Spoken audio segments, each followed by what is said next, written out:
to see brothers today. Alhamdulillah. We should give you more off days.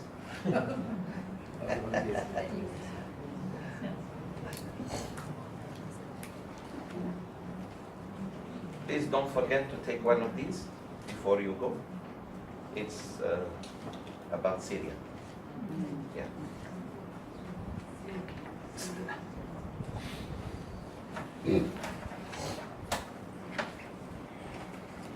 أعوذ بالله من الشيطان الرجيم. بسم الله الرحمن الرحيم. الحمد لله رب العالمين والعاقبة للمتقين ولا عدوان إلا على الظالمين والصلاة والسلام على النبي المبعوث رحمة للعالمين سيدنا ومولانا محمد وآله وصحبه أجمعين. اللهم اغفر لنا، اللهم يسر أمورنا، اللهم ارحمنا، اللهم أدخلنا الجنة من غير حساب ولا سابق عذاب. اللهم اغفر لنا ولوالدينا ولمشايخنا ولأزواجنا وأولادنا وأساتذتنا ولكل من له حق علينا. آمين آمين. I would like to continue with Surah anAnfal. Yeah, and the brothers are more than welcome, of course, to join us because, yeah, I welcome I see new faces, I see a new brother and few sisters, welcome. Few boys, mashallah. I see them every Sunday. Okay. Brothers, we are in Surah anAnfal, Surah 8. Do we have extra copies for the... You all have Quran with you? Okay. Abdul Rahim, that is what? The blue one. Yeah. Take blue, this one. Share you and your brother.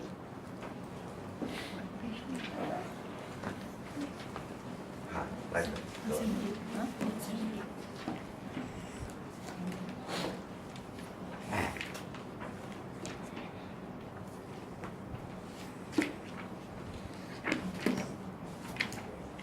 The tartil, where did we stop in the tartil? Which ayah? We have 34. 34? Reading. Reading starts at 3. Okay, let me see. ما لهم ألا يعذبهم الله. Yes, 34, correct.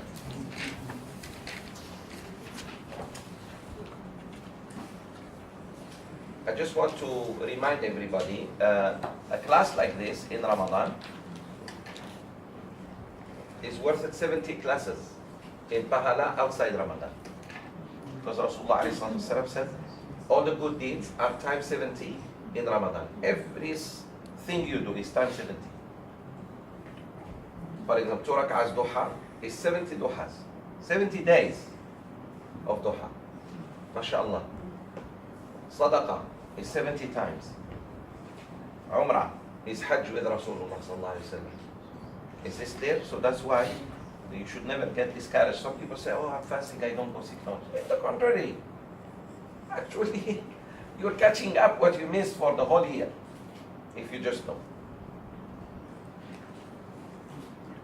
يلا. أعوذ بالله من الشيطان الرجيم.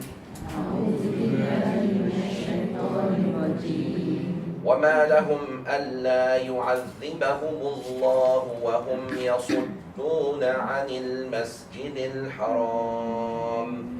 وما لهم ألا يعذبهم الله وهم يصدون عن المسجد الحرام. وما كانوا أولياءه.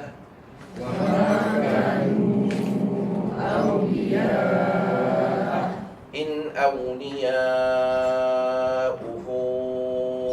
إلا المتقون. إن أولياؤه إلا المتقون. إن أولياؤه إلا المتقون ولكن أكثرهم لا يعلمون إن أولياءه إلا المتقون ولكن أكثرهم لا يعلمون. ممتاز, very good. وما كان صلاتهم عند البيت إلا مكاء وتصدية. وما كان صلاتهم عند البيت إلا مكاء وتصدية فذوقوا العذاب بما كنتم تكفرون. فذوقوا العذاب بما كنتم تكفرون. إن الذين كفروا ينفقون أموالهم ليصدوا عن سبيل الله. إن الذين كفروا ينفقون أموالهم ليصدوا عن سبيل الله فسينفقونها ثم تكون عليهم حسرة ثم يغلبون. فسينفقونها ثم تكون عليهم حسرة ثم يغلبون. والذين كفروا إلى جهنم يحشرون. والذين كفروا إلى جهنم يحشرون. ليميز الله الخبيث من الطيب. ليميز الله الخبيث من الطيب. ويجعل الخبيث بعضه على بعض. ويجعل الخبيث بعضه على بعض. فيركمه جميعا.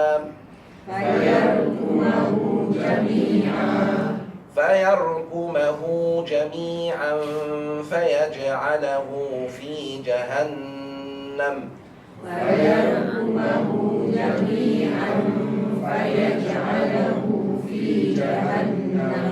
أولئك هم الخاسرون.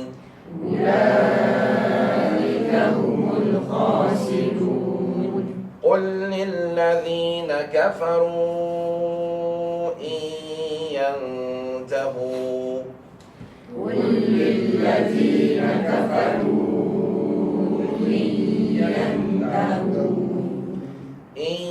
ينتهوا يغفر لهم ما قد سلف.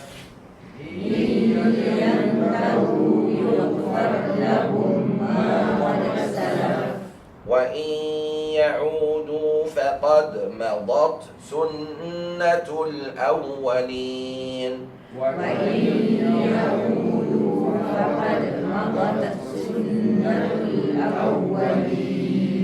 وقاتلوهم حتى لا تكون فتنة.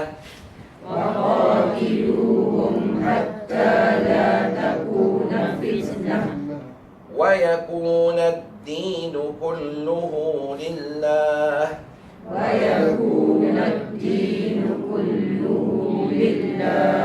فإن انتهوا فإن الله بما يعملون بصير.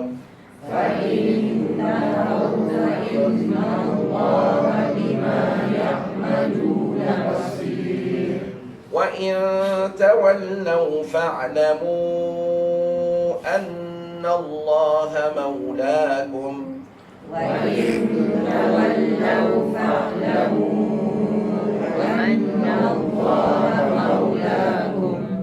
نعم المولى ونعم النصير.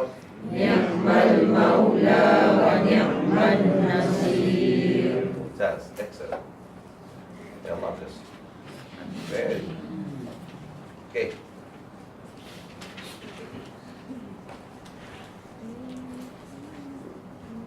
I believe we stopped at verse 22.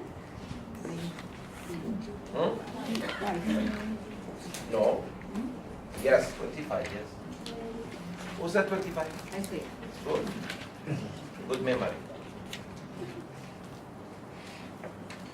Let us start from where we stopped. 25. That verse is very, very important. First of all, for the brothers and sisters who were not with us, the Quran is divided into two major divisions. When you study the Quran, you divide the Quran into two parts. Number one, the surahs that were revealed in Mecca, and the surahs that were revealed in Medina. When we say in Mecca, it doesn't mean inside, not necessarily. It means in the Meccan period, before Hijrah. When we say in Medina, means after the Hijrah, even if it's in Mecca. Because Rasulullah ﷺ regained Mecca after Hijrah, right? Yeah. That Quran that was revealed to him, for example, when he was in Arafah, when he was doing Hajj, when he opened Mecca, is still known as Al-Quran al-Madani. What's the difference? The Quran al-Makki, the ayahs are short, and the surahs are short, with few exceptions. But that's the rule. Quran al-Madani, the ayahs very, very long, and the surahs also very long. This is one of them. Surah Al-Anfal was revealed after Hijrah. Why? The subject matter is jihad. And since Islam is a way of life, it's not just a religion. This is the mistake we do. They convinced us, the kuffar, that Islam is just like any other religion. It's not. Actually, Islam is the religion and a way of life. That's why when we don't take it as a way of life, Islam becomes only what we call certain aspects of life. For example, the masjid. So Islam will be the masjid or the salat, but not the muamalat, not traveling, not business, not war, not peace, not international relations, foreign affairs, economy, education, culture. So they want to corner Islam because the Westerners separated religion from state. We say no. The first thing we need to correct is that Islam is a way of life. Part of life is war. Sometimes even when you don't like it. When you don't like war, it's written on you. The Malays didn't like the Japanese come and occupy them. You didn't look for the Portuguese to come and occupy you. You didn't look for the British to come and occupy you. But they came, without invitation. You are walking on the street, someone wants to fight you. Although you keep telling them, please go, I don't want that. He still wants to fight you. Bullies in school. Sometimes your children come crying at home, mommy, so-and-so hit me. Because life doesn't go the way you and I like it. Look, life goes the way it wants. And part of life is you and me. So you adjust yourself to it. In order to adjust yourself to it, you need laws. You either make them, like for the Aborigines, they had certain laws, or even better, God-given laws. And Allah has given us those laws. I see. Those laws, some of them are in this surah. When you fight, when you are forced to fight, all Muslims, when Palestine is taken, when Iraq is destroyed, when Syria is destroyed, when Yemen is bombed, when the Rohingyas are driven and killed, persecuted, driven out of their homes, what to do? So Allah Azza wa Jalla show us. Because Allah Azza wa Jalla sent us the most complete book, and there will be no book after it. This is why this surah is a surah of strength and anger. You can see the anger of Allah Azza wa Jalla. The next surah even worse in terms of anger. Surah At-Tawbah. Because the kuffar are going to betray the Muslims. Like they are betraying us. Who hurt Malaysia in 1997? The economy is doing good. $1 US, 2.4 ringgit. In overnight, few days, 5.4. They don't leave you alone. Turkey now. Turkey, read the latest. They are plunging the lira. Because that man, 48 hours after he kicked Erdogan, he kicked the Israeli ambassador, they did to him this. 48 hours. Problem started. And the elections very soon, few days. So what I'm saying, my brothers and sisters, then don't leave us alone. So in case there is war, Allah Azza wa Jalla is showing you the laws. Because the Sahaba and their master and my master and your master sallallahu alayhi wasallam went through it. If prophets were forced to fight, what do you think you and I will do? Forced. There is no other way. There is no other way. It's just it didn't come yet. It's on the way. Trust me. They will not leave any Muslim country to be free and to be strong economically. So Allah Azza wa Jalla is telling us, get ready. Get ready with what? What's the first thing we need? Iman, faith. You need faith first. Then you need unity. Muslims need to be united. There is no other way. And 3, you need power. These are the 3 elements of victory. Number 1, Iman. You have to be very strong in your faith. Because the days and the times that are coming, look at you, just small challenges in your life. In your marital life, you're about to give up. Just small problem. Between you and your wife, or between you and your brother, or between you and your mother-in-law, or whoever. Let alone problem of war. Second, unity. You have to be united. Muslims need to be united. Look, when we are disunited, we cannot even help the Rohingyas. And the third one is the power. You have to have military power. Because the kuffar don't respect anyone unless he is strong. Why they want to negotiate with the North Korean leader, but slap the Arab leaders? You pay 500 billion, you pay this, you pay this, you pay this. The other guy, when can we meet? When can we meet? Because he has something that they are very afraid of. You press button, I press 2. That guy who doesn't talk, did you see? I don't see him speaking. I see him just parading, checking the military. And from time to time he's doing this and he's doing this. Even when he's clapping, he's acting. You know, that makes them crazy. Our leaders, if they speak, if they allow them to speak, out of subject. The problem is here and they're talking there. But in this context of war, there was a battle called Battle of Badr. We all know it. The first battle of Islam. That battle, Rasulullah didn't go to fight actually. He went to get the caravan of the Quraysh and send a strong warning that if you try to harm us, we can harm you. How? Economically. For example, we close the Strait of Malacca. If you ever do something, we will not let any ship pass. That was the idea, but not fight. But the kuffar came to fight. Not only the Prophet and the Sahaba, may Allah be pleased with them. Our Prophet ﷺ and the Sahaba, may Allah be pleased with them. They were not ready to fight. Not only that, but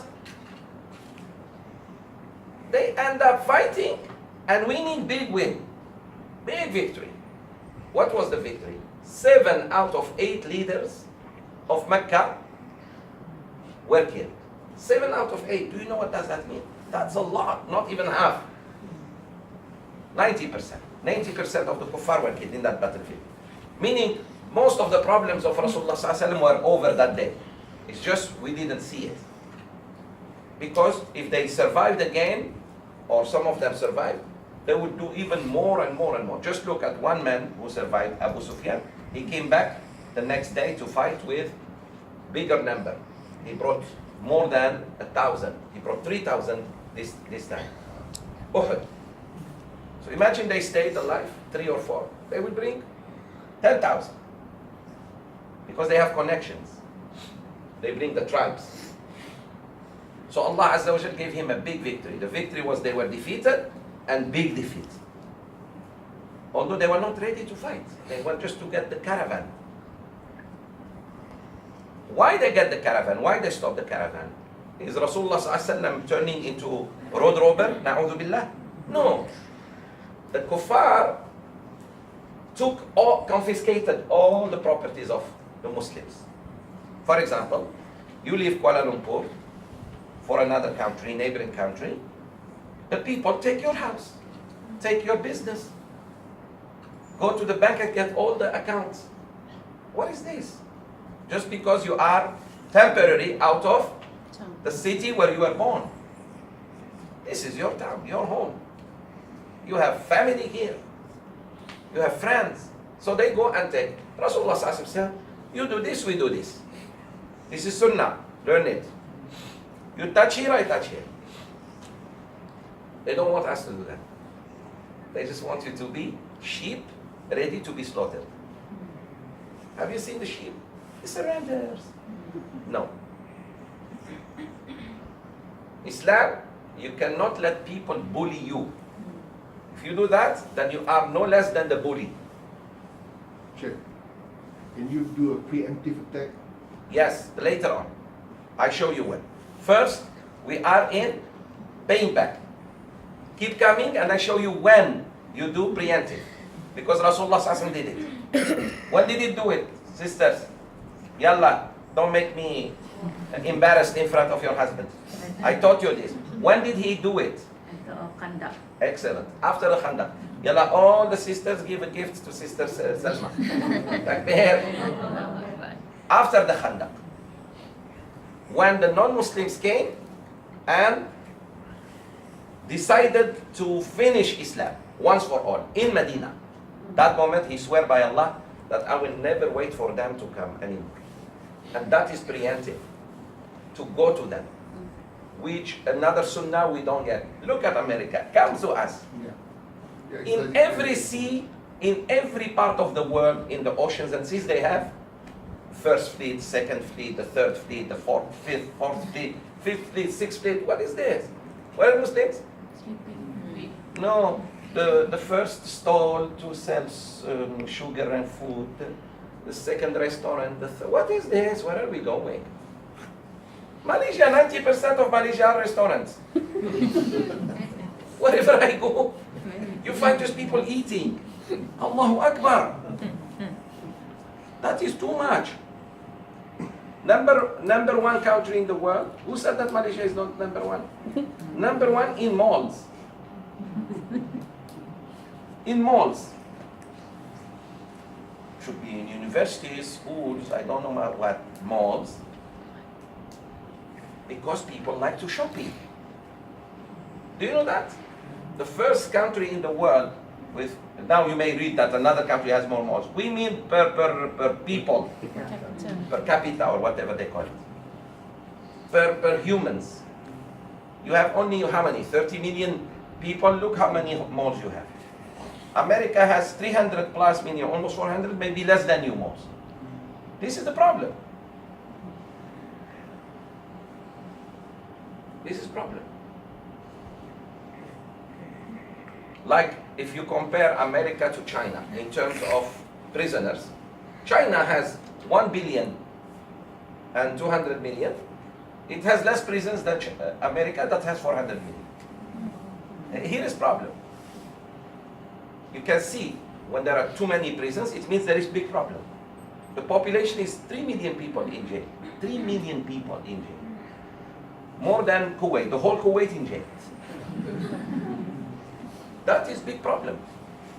Because they think civilization is modernity. No. America has never seen, since I'm talking about America, America has never seen civilization. They have seen modernity, but they're not civilized. When you go bomb Nagasaki and Hiroshima, although they surrendered already, they declared defeat, you go and still bomb them, it means you are barbarian, you are not human being. You're not a human being. When you go destroy a whole nation for a lie, weapons of mass destruction, Iraq, what does that mean? When till today, Vietnamese kids are born with defects. When was the war? In the 60s. Up to today, still children born with, animals born with that, subhanAllah. Agent Orange and others. Okay, so in this context now we are talking. So we're talking in the context of war and jihad. We are not talking about peace. That's why sometimes if you read the Quran on your own, especially in English or in Malay, other than Arabic, because you don't know, you may feel like, wow, this is too strong. Of course too strong, because you are in peace mode. Switch your mode to war, then you see. For example, some Muslims, may Allah guide them and guide us. Say Amin. When you talk about the hudud law, you see them so takut, cutting the hands of the thief. Yes. Killing someone who commits, no, not zina, who commits, who kidnaps children and sexually harass them and this, yes. Married man, married woman killed, yes. Homosexual caught into the action of liwat, thrown from a building, yes. They. Why? Because it wasn't done to you. When that action is done to you, theft happens to you, against you. Someone comes and steals your money. You just don't want to chop off his hand. You want to chop off his head because he has stolen all your savings. But because it didn't happen to you, say, oh, this is But go see someone who lost everything. Go see someone whose daughter was raped. Go see someone whose father was killed. How he feels. Now you understand. So you want until it happens to you. Allah doesn't want us to think like that. Allah wants us to think for the benefit of everybody, whether that thing happens to you or not.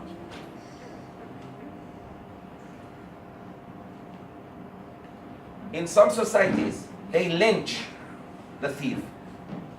So which one is merciful? Allah says cut off his right hand. That's all. They lynch him. They hang him in a tree. So which one is more merciful? And you can do nothing. He was caught like that. That's the law of that culture. So please understand, there is no one more merciful than Allah subhanahu wa ta'ala. No one. Bismillahir Rahmanir Rahim. He's not just Rahim, because you can be Rahim, but you can never be Rahman. What is Rahman? The source of mercy. It is He who puts that mercy in you to show some Rahmah to someone. Come, sister, there is space. Come, there is. So, I want my brothers and sisters, especially the new ones, otherwise you will never come back. You came in jihad, you know what I mean? We have been in jihad for 300 years. You just walk in. Like my brother here, they will never come back. The others know me. Sister Zoubir, Sheikh, hey, we are talking about, Allah says, kill them wherever you find them. Oh my God. Yes, we will see now the verses. Is this clear? All right. So imagine we are in with Rasulullah alayhi salatu wassalam, and we just won the battle, and the problem started among the Sahaba. You and I, Sahaba, let's say we were there. I am, of course, Zubayr ibn Awam radiyallahu anhu. Find any name for you. I have mine. Let's say Azzuddin is Abu Bakr as-Siddiq radiyallahu anhu. Brother Judin is Umar ibn al-Khattab, the bear. Although I don't think you are like him. I think you are more like Uthman radiyallahu anhu. He was always shy, quiet, doesn't talk much. Umar is already radiyallahu anhu. Who is Umar here? Let me see. I think my brother brother, what's your name? I forgot. Shah. Shah. Shah is Umar. Where is Raja? Do you agree? No, Sheikh, he's like maybe like who? Radiallahu anhu. Subhanallah, when you study Sahaba, you can see your personality, where it goes. I think he is like Sayyidina Ali radiallahu anhu, inshallah. Ameen. Sorry, the other ladies are saying, what is he going to say about my husband? Okay, may Allah make us. You know what Umar said about Abu Bakr radiallahu anhu when he died? He said, I wish I was a hair in his chest. I was a hair in his chest. This is the second best Sahabi. Look how the difference. He said, I never compare me to Abu Bakr as-Siddiq. I wish I was just a hair in his chest. يا ليتني كنت شعرة في صدر أبي بكر رضي الله عنه. This is how great the Sahaba were among each other. Huh? Okay, because they knew the levels of each one and they knew the fadl. Each one has fadl, has some favor on Islam. Okay, so this is where we are. And Allah Azza wa Jal, the last ayah we saw last week was 25. Please go back to that verse because it's very important. How many times I told you, and I repeat and repeat, and I will never stop until I die, inshallah, that وَاتَّقُوا فِتْنَةً لَا تُصِيبَنَّ الَّذِينَ ظَلَمُوا مِنْكُمْ خَاصَّةً. How many times I told you, Allah, when He sends a punishment, the good and the bad will also be punished. Who will not be punished? The muslih. The one who used to speak against the evil and does everything in his or her possibility to stop it, to speak against it, to condemn it, to change it. If you were just good and be quiet, you didn't care, then nothing will happen. Nothing will happen. Because Allah said, I will not change the condition of a people until they change themselves. Allah said, I will not change you. Don't sleep, do dua, sleep in the morning, you find yourself Abu Bakr as-Siddiq or Khadija radiallahu anha. It's not going to happen. You have to start going to the masjid, attend classes like this. Slowly, sikit, jadi bukit, inshallah. Slowly, then you see the change. But you don't want even to attend the class. You want to understand Islam. Forget it. You don't want to come to the masjid and pray with jama'ah. No one is perfect. Most of those people were worse than you. If you think you still make some mistakes. Maybe there are people who did worse than you. But time for tawbah, khalas. This is very important what I'm saying. So Allah said, look at this verse, and fear the fitna, affliction and trial, which affects not in particular only those of you who do wrong, but it may afflict all the good and the bad people. And know that Allah is severe in punishment. It cannot be clearer than this. Meaning you and I, if we live in Malaysia, for example, and we see certain bad actions done, certain policies, we don't even go vote against them anymore. Even vote, we don't go. Then when the punishment comes or when the problems start happening, we should not say why it's happening. Why we are losing jobs. Why we are losing money. Why we don't have a good quality of education for our kids. You are part of it. You never say no. You never participated. You never did anything. If you see drugs being sold to your kids, na'udhu billah, where have you been? Hiding your head in the sand like an ostrich? You should then go to Australia and do that. You should be active. Oh, I see. You see two children fighting and you're passing by. You say, no, it's not my problem. Oh, neither one is my son. No, you should say, hey kids, you stop it. I call the police, huh? I tell your parents. Even when you don't know their parents. Serious. I tell your parents. Meaning if I know them, I will tell them. You have to stop evil. You see a man bullying his wife, hitting her, making her life miserable, and you come to know. You should tell him, brother, fear Allah. Don't say it's not my problem. It's very private. It's not. Now it's out. If it was private, it should be just between him and her. Now it went to the streets. You see a woman oppressing her husband. Some women also oppress their husbands, to be fair. You tell her, fear Allah, sister. You want to burn in hell or what? You see a son not listening to his father. Bring him to me. I spank him so hard. Takbir. Especially those who give a hard time to father and mother and wants more. I have a big rotan in the house. Takbir. MashaAllah. I love our children. When they see me, they're going this way. They come this way. SubhanAllah. From Allah. MashaAllah. And that shows, MashaAllah, they love me and respect me. May Allah love them back and give them Jannatul Firdaus. Ameen. And all the toys they want in Jannah. Ameen. Ameen.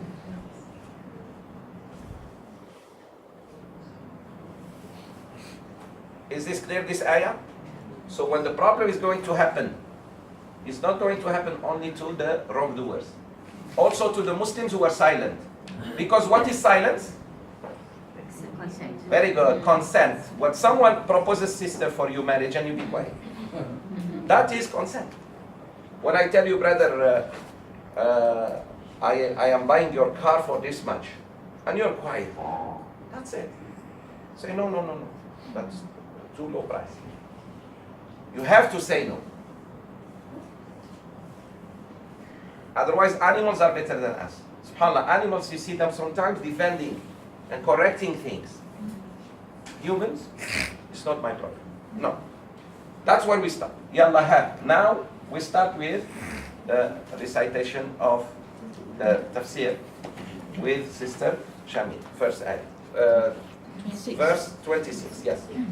And remember when you were few and were reckoned weak in the land and were afraid that men might kidnap you, but he provided a safe place for you, strengthened you with his help, and provided you with good things so that you might be grateful. Allah wants the Sahaba never to forget, especially the Muhajirin, that remember when you were so weak in number and in everything.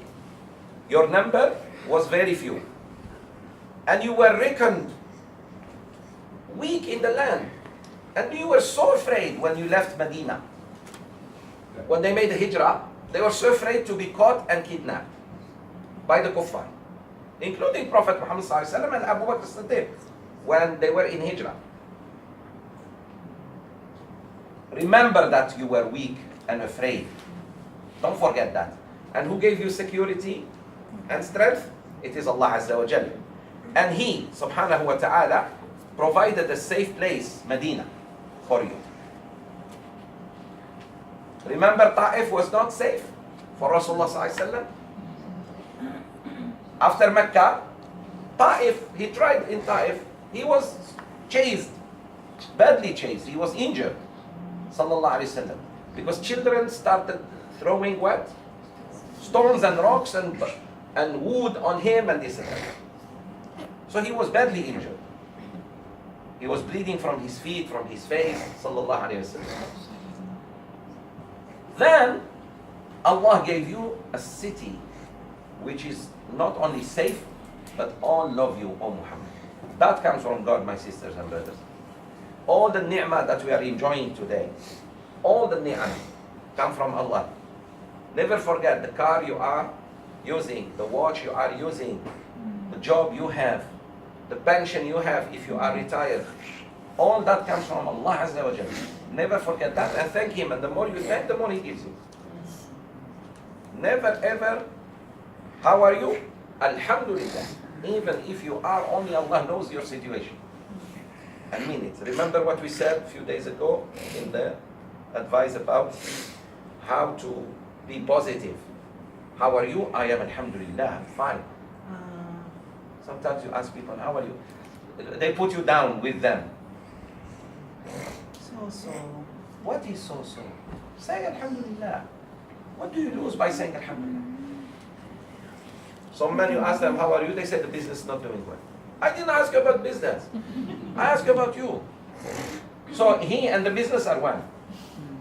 If the money goes up, he's okay. If the money goes down, he's down.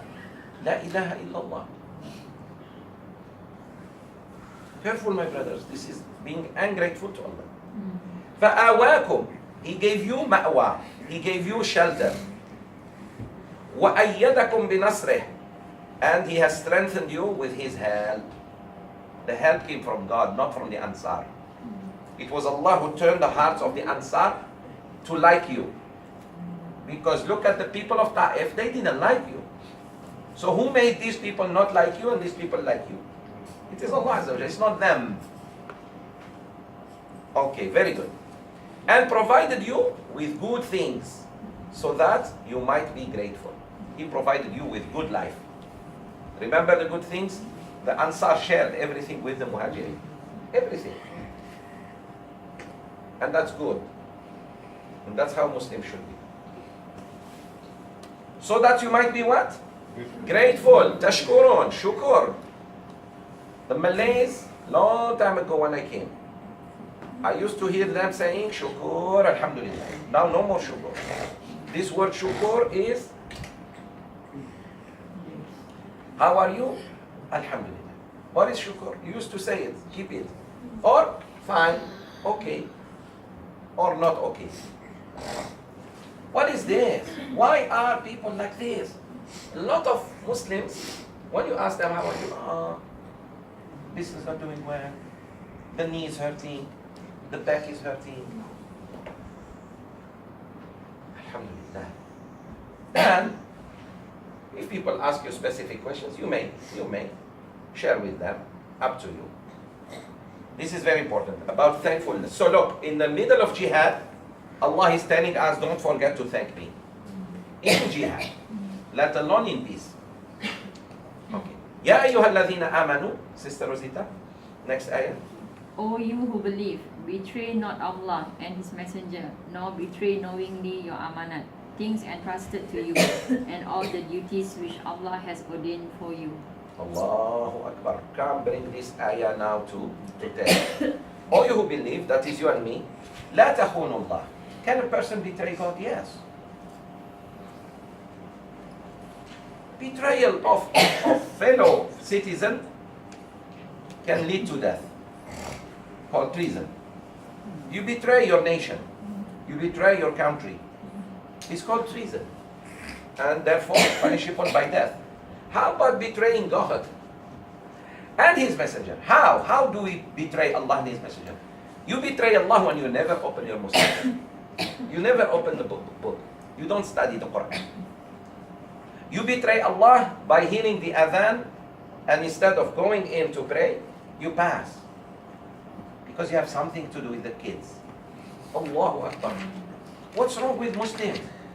Allah is telling you, Allahu Akbar. Allah Maha Basar. Allah is greater and bigger than whatever you are going to do.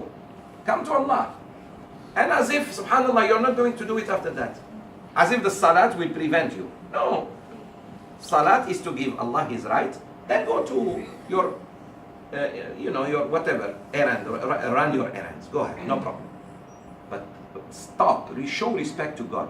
You betrayed God when you hear the adhan and not go to the masjid. You betray Allah when you don't treat your wife properly. You betrayed Allah when you don't raise the children according to Islam. And this is the biggest mistake parents do. They send their children, sorry, and the truth is, and I don't mean any one of you, Allah is my witness. But if you are part of what I'm saying, you just ask Allah to forgive you. Is when you send your kids to international schools, listen to me, which are far from Islam. You know what you're doing to them? Look, since I am talking about cheating Allah and His Messenger, before you didn't know, so it's not under cheating God, but now, for example, if you still have small kids and next year you still take them to international school, look what you're doing to them. When you send them to international school, you are giving them to the kuffar way of thinking. it will be very hard to convince them to pray and read Quran and this. It should be the other way. You put them in Islamic school and get them tutor for math, science, and this and that. Why you put them in public school? Wrong schools, Western schools, Western thinking schools, and then get them ustaz to teach them Quran and it should be the other way. Because Quran is secondary in your life. That's why you put them for the dunya. You want them to succeed in dunya, not in akhirah. This is big problem for some parents. Instead of putting the children in Islamic environment, so they grow Muslims, and alhamdulillah, you can see the difference. You can see difference between your own sons and daughters. The sons and daughters who went to Islamic school versus the other. This one easy to talk to, easy, he understands you. The other one, because the way of thinking, the friends, the 8 hours of influence. And you take them to Kumon, or you bring someone else to help them in the sciences. Why not? That is big problem. We talk about that in specific co-parenting, inshallah, specific subject. So, all you who believe, لا تخونوا الله. Cheating Allah, betraying Allah, is also working with enemies. The enemy, you start working with them. That's a form of, like our leaders today, political leaders, working with the so-called Israel and America. That is betraying God. Allah says, do not. The ayahs are coming. More ayahs are coming about the kuffar. The relationship of a Muslim to a kafir when it comes to politics. Like they become your mentors. They become your protectors. No. I do business with you because I buy from China or sell to America or buy from America. That's different. But no. I become your student. You tell me what to do, what not to do. And look at all the students of the West are losers. All of them. Because they did not obey Allah Azza wa Jalla. Where is Nasser, Sadat, Mubarak? Where are the African leaders who were pro-France and all gone? And in a bad way. And you can see some leaders, Sukarno and this and that, also. Suharto, you can see it. You don't have to go back to history. So, لا تخونوا الله والرسول. What is it? How to betray the Prophet? By not learning his sunnah. Hadith, the anti-hadith, all betrayals of the Prophet. The anti-hadith people. Those who say there is no hadith. Or they call themselves the Quranic. The people of Quran. We tell them no. There is nothing called Quran. There is Muslim. There is Quran and hadith. You follow them. You don't, Allah is rich, He doesn't need you. You're going to hell anyways. There are people thinking they are doing us favor when they just mention the Quran. Why? Because we don't know the hadith was written 300 years after that. Who said the hadith was written? That's a lie. The hadith was written in the Prophet's time. But only one Sahabi.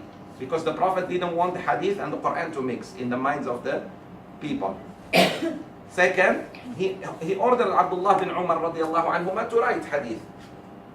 And the first book of hadith, written book, Imam Malik, Muwatta.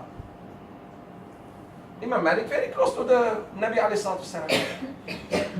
Less than 30, 40 years. So why you say 300 years? But when you don't know, people may convince you. You know, brother, sister, the hadith, this and that.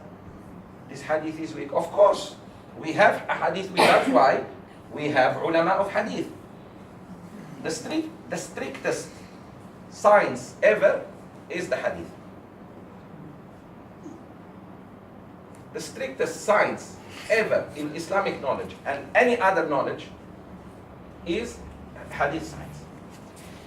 You'll be amazed how strict it is to collect the hadith of Rasulullah sallallahu alayhi wasallam. So, betraying Allah is by leaving His Quran, by not using the Quran as constitution. And we are all, na'udhu billah, part of this if we like it. We should not like that the constitution is not the Quran. The constitution should be the Quran, no other book. When the Muslims had, what was the constitution of the Sahaba, the Caliphs? Abu Bakr, Umar, Uthman, Ali, they had constitution, what was it? Quran. The Umayyad, even with some, misbehaviors from time to time, it was still the Quran. The Abbasid, the Ottomans, until lately, until after post-colonialism, when we were colonized, that the Muslims start writing new constitutions. But the constitution was the Quran. And we were very strong, still united. Wal Rasul, hadith. You betray the hadith. You betray the sunnah. You no more respect the sunnah. When you see a bearded man like Sheikh Zoubir, you either think he's very holy or he's too much. That's how Muslim, if good Muslims like you, they say, wow, he must be his iman very high. No, the beard doesn't mean the iman. But it's something. But to some people, it's either he is very good Muslim or he's too much. You see a sister covering her face, why she does that? The other one who is showing everything, you are not saying why she's showing everything. But the sister who just put something on her face, why she is having that? Because the way of thinking has been messed up. Has been Englishized. Franchised. Englishized. Americanized. Okay. And again, وَتَخُونُ أَمَانَتِكُمْ. And don't betray your amanas. What is amana? I told you, wives are amana. Brothers, fear Allah, wives are amana. That woman left her family and she came and became your wife. That sister was a princess with her father. She left and she trusted you and she came to you. Treat her well. Children are amana. Children are amana. When Allah gives you children, make sure you, wa alaikum assalam wa rahmatullah. Make sure you teach them the deen. Make sure you teach them the deen. That's the first thing a father is commanded to do for his son. Number one, to choose a good mother for him before he's even born. Number two, to give him a very good name. Muslim name. Number three, to teach him the Quran. These are the three things Allah will ask every father about. Did you choose a good mother, or were you just blinded by love? Cinta. Here is cinta. You are stuck now. Takbir. Number two, must give him a Muslim name. Very good Muslim name. And please avoid the name that can be masculine and feminine at the same time. Avoid that. If he's a boy, call him a boy name. If she's a girl, call her a girl's name. Clear. May Allah bless your parents. Say Ameen. Your parents were smarter than you. What's wrong with you? You are highly educated than them, yet, subhanallah, zero in the mind when it comes to... Your father maybe never go to school, but his children, Muhammad Azwan, Muhammad Halwan, Muhammad... The girl, Noor Fazila, Noor Potato, Noor Tomato. Noor is there. Noor is there. Because in case she is confused, Noor. Oh, okay. You got it? Yes. You call your son, I don't know what. All of them have to have the first alphabet same.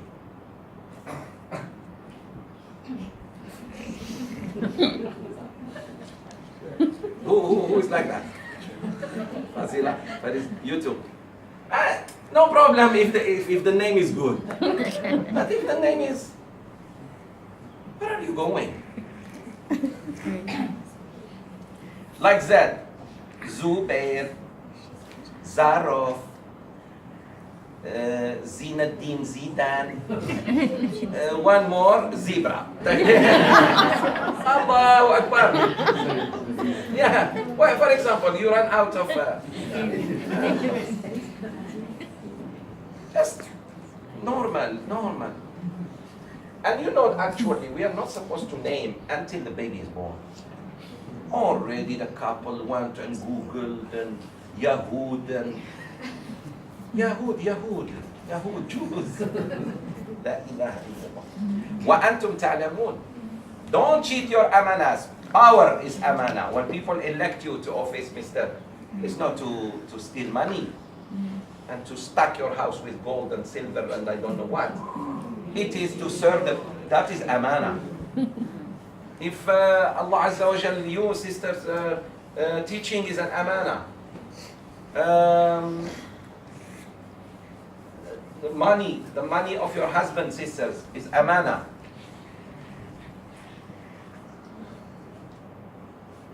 So the amanat are many. You need to fear Allah Azza wa Jal. Your boss trusts you and give you some work to do. Is an amana. Secrets are amana. Discussion was between you and one sister. You and you. That is secret. You cannot go and, because she didn't tell you not to say. You just know a talk between two people is secret. More than two is not secret. وَأَنْتُمْ تَعْلَمُونَ, while you know. Do not do that while you know. So all you who believe, betray not Allah and His Messenger sallallahu alaihi wasallam, nor betray knowingly your amanat, the things entrusted to you, and all the duties which Allah subhanahu wa ta'ala has ordained you, while you know. Salat is an amana. So when you don't pray on time, you lost the amana. Zakat, you keep delaying your zakat. Hajj is an amana. Did you at least book your place with Tabung Haji and wait? Or are you still, mashallah? Huh? Still one day. One day, keep waiting. Next, Sister Salma. 28. And know that your possessions and your children are but a trial, and that surely with Allah is a mighty reward. Allahu Akbar. With Surah Al-Taghabun and this ayah. In Surah Al-Taghabun, Allah says, يا أيها الذين آمنوا إن من أزواجكم وأولادكم عدوا لكم فاحذروهم. All you who believe, there are among your spouses and your children enemies for you, be careful. Be careful of them. He didn't say cut the relationship or just be careful. Here he's saying, you should know that your properties and your children means in Arabic also includes the wives. When we say children, children, do they come by themselves? There must be mother for them. So you should know, all you Muslims, that your possessions, your properties, whatever you have, your bank accounts, your properties here and there, your cars, your homes, your clothes, your jewelry, this and that, and your spouses, husband and wives, and children, they are fitna. What does it mean? They're trial. Allah is trying you by giving you these things. You didn't have children, now you have. It's a gift from God. You couldn't even secure Nasi Lamma when you were a student. Now, mashallah, you have millions in the account. That is all what? A test. Allah is testing you. And everything is temporary. My brothers and sisters, some people, when they were in power, they never thought they'd be removed. Look now, post-elections. Temporary. Everything is temporary. Even you, prime ministership, and this is just temporary, Muslim. Your wife is temporary. One day Allah will take the wife. Your husband is temporary, sisters. Your children also gift from God. He can take them anytime He wants. Are you better than Rasulullah sallallahu alaihi wasallam? Allah took all His children while He was still alive. Only Fatima survived Him. Subhanallah. 7 children Allah subhanahu wa ta'ala gave him. 6 died in his lifetime. Some of them grown up and gave birth to children, grandchildren. Zainab left him Umama, granddaughter. But you hear nothing from the other grandchildren. You hear only Fatima children. Why? Because of the Shia. Because the Shia want the children of Ali radiallahu anhu. But Umama, the sister of Zainab, the sister of Fatima, she had a granddaughter, her name is Umama. Why you don't mention? And why we don't mention the other children of Sayyidina Ali? Sayyidina Ali had 12 kids. We know only Hassan and Hussein. He had Abu Bakr, he had Umar, son.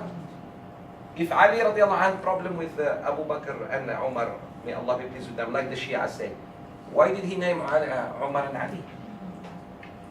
And Umar and Ali, Abu Bakr and Umar were born after Abu Bakr and Umar died.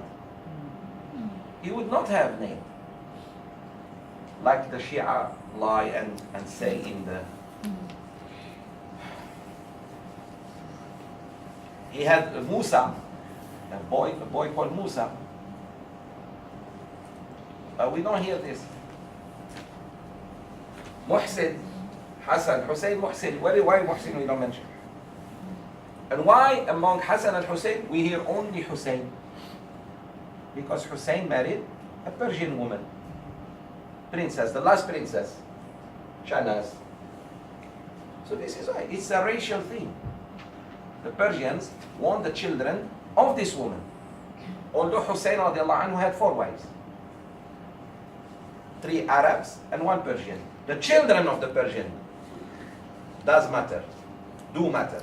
The children do matter, not the others. So it's selective. Alhamdulillah, Allah has saved us from their nonsense. Anyways, you should know, my brothers and sisters, you should know, Allah said, وَاعْلَمُوا ilm, that your properties and your children are fitna. Careful. It's true. Look at this. Usually, what stops you from going to the masjid? One of these two. Either you are, the cash, mashallah, is coming, you are working and the money is coming, or you are at work, or you don't go to the masjid. Or you just came and the children want to play with daddy. You just walk in, the children miss their daddy, they want to play with him. So he plays Asr there, in the house. That is wrong. Number one, a good father comes after Asr. From work to the masjid. If he ever goes to the house, if he ever goes to the house to take his son or sons who are 7 years old and up to the masjid, he should stand them. Okay, children, we go to the masjid first and then we play. If the children always see the father praying in the masjid, then they see no difference between daddy and mommy. Mommy is daddy, daddy is mommy. In the house. In the house, I mean. Thank you.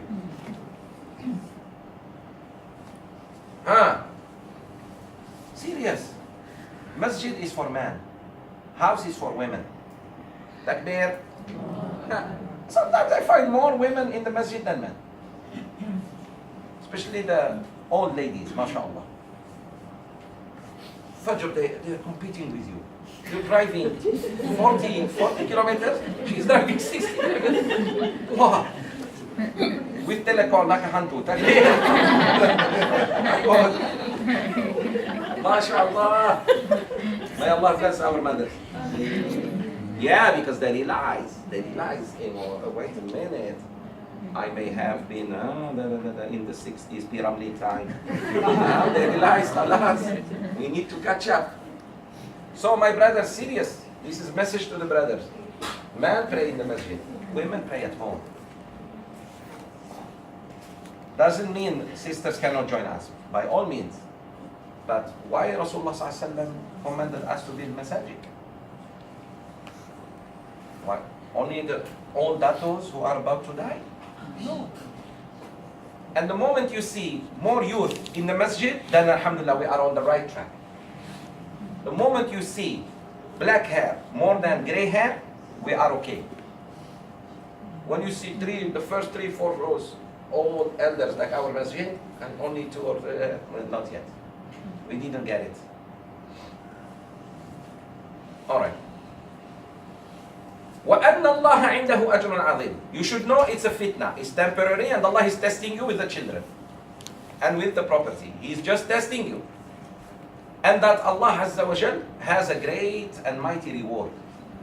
Meaning, if you think money and children are rewarding, there is a better reward waiting for you. Don't let that blind you. And this is the mistake of many brothers and sisters in the mid age. They were just focused on money and children. Later on, when the children leave them, listen, the children are going to leave you. Then you start saying, I need to go to the masjid. Sorry, you should have gone to the masjid also when the children were still with you.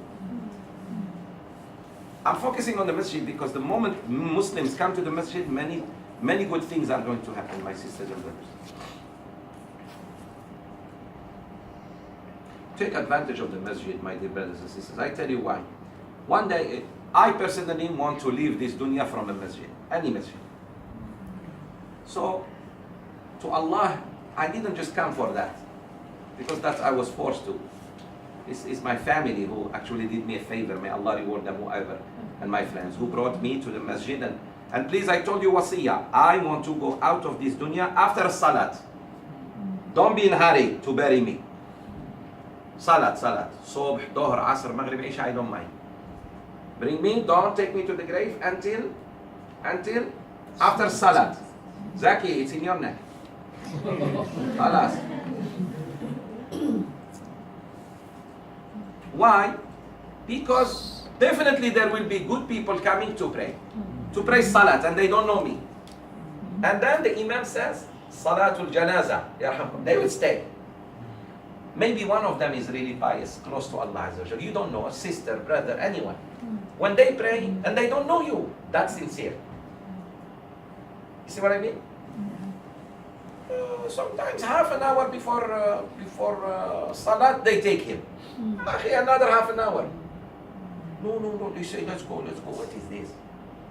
You also going to miss your Salat anyways. Dhuhr. Because you need a lot of time to bury. By the time you reach the grave, and this is very important. Make wasiyah like this. Tell your family, when I die, please bury me after prayer. The nearest prayer to death, no problem. For example, someone dies at night. Bury him after Fajr. When he died, you go bury him. Maybe he didn't even die yet. You want to still bongos him? Now you know the importance of washing the body. Many people woke up while being washed. Water. They went to deep coma. Water woke them up. That's why mosque pour a lot of water. That, you know, like your father. Like there. Or with a hose. From time to time, touch the pulse. Some people really, there is a brother who woke up while they were burying him. Allah, imagine they put the tana and left. He will die, suffocated. Make sure the person died. Sometimes, especially elders, you think that because they are old, they have to die. You die first, not them. Like they have. It's okay, sister. Technology. Even your phone gets mashallah, excited. Is this clear? You should know that there are two weaknesses inside you. Your property, you love it, and you love your children. He's a liar who says, I don't love my children. He's a liar who says, I don't like my properties, whatever you own. You like them, no problem. Not like them, you love them. But they are your weakness. You see parents running with their children to take them to taekwondo or to you know, other activities, piano and this and that. That is fitna, my brother. What do you, instead of taking them to the masjid, taking them to the piano, soccer. There is a great class Sira class for children, you're taking your children to soccer. Soccer after class. Allah first. Put Allah first. We all love our kids. Alright. So, it's rewarding. Having money and children is rewarding. But there is a bigger reward waiting for you. And them as well. That is the, what you call? The cure. Because you cannot tell someone, no, you neglect your property and children. You can't do that. You just say, brother, there is a greater reward than that. You should focus on it. And the person will make balance. Feel free to ask any question during the class. Yeah. Yes. Can you give an example, or to what extent should we handle the challenge of fitna of children, let's say, from the remembrance of to some mothers think different, how do you say, importance, priority. Yes. Is it when the children's school or activity or I just said it. sickness or Very good. No, I just said it. For example, children, the first thing they need to learn. The first thing, this is for the youth who are not yet married. The first thing is to choose good fathers and good mothers for them.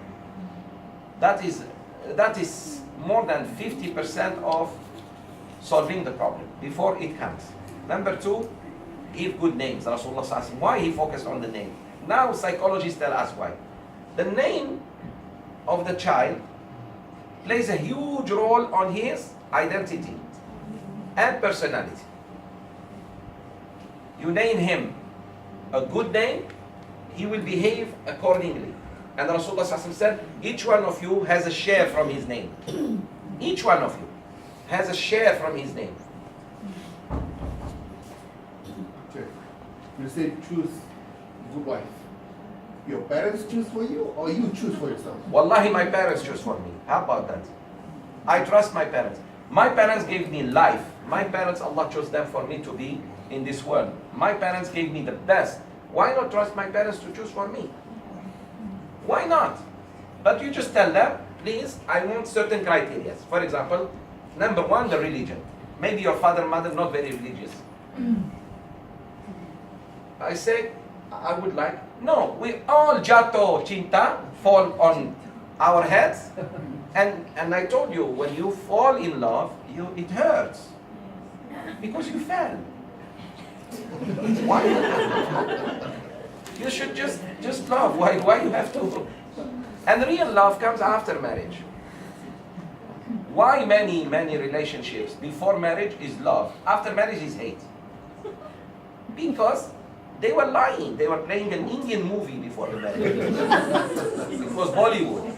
Now it's reality. Serious. No, real love comes after marriage. Look how great when a man and woman don't know each other. Don't know each other at all.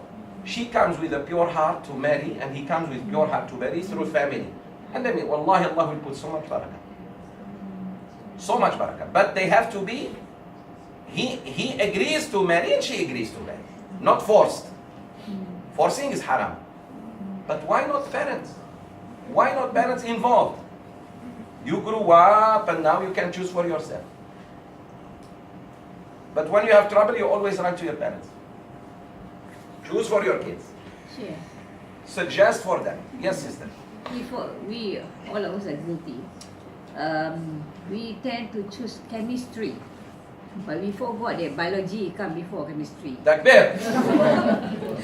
Excellent. Biology, chemistry, physics. Allahu Akbar. Now we are going to sciences. Yes, true. Adam and Eve. Did they choose each other? They had many kids and they were very happy. Rasulullah sallallahu alaihi wasallam, it was Khadija who chose him. She said she proposed through his uncle, indirect, not to him directly like idiots are doing today. They see each other in the mall. Oh, I think that's her. What is this? Not even in the masjid, in the mall. There is nothing wrong to like someone. to ask your parents to choose. But parents, the last people to know. And some people, last people to know are parents. They come just to give their blessings. No. Tell your kids from now, I choose for you. I will do my best for you. Because you know better than them. You have experience. You definitely suffered in your marriage somehow. So you don't want them to repeat those mistakes. But you let them do whatever they want. But if not parents, auntie, friend, Yes, matchmaker. Yeah, you need to help. You need to help, sisters. You need to help your brothers too. You may suggest, so for example, I think so and so would be very good for so and so. You say that, and let the ball roll, snowball. Maybe Allah Azza wa Jal will put barakah, will put that. But no, I truly believe that parents must play a huge role in the marriage. They shouldn't force their children, no. But father and mother have the right to suggest for their sons and daughters who should be the marriage, the person, yes. Chef, for my case, Who's talking? No, I'm Kids? The kids? No. Or ladies? Ladies. You sound like boys, ladies. Who are they? Huh? Who? European guns. Your students lah. Sabrina? No, Sabrina is here. Sabrina, mashallah. Because the last one I suspect to speak is Sabrina. Otherwise, alhamdulillah, it would be a very excellent. Who's that? United Nations. United Nations. The regular ones. Okay. Yes. Sisters, I am trying to help you choose for your kids and you're talking. Allahu Akbar. After I finish. Yalla. Chef, in my case, right, my mom came to me and asked me to marry my husband. Without asking me, do you want it or not? Is it considered force?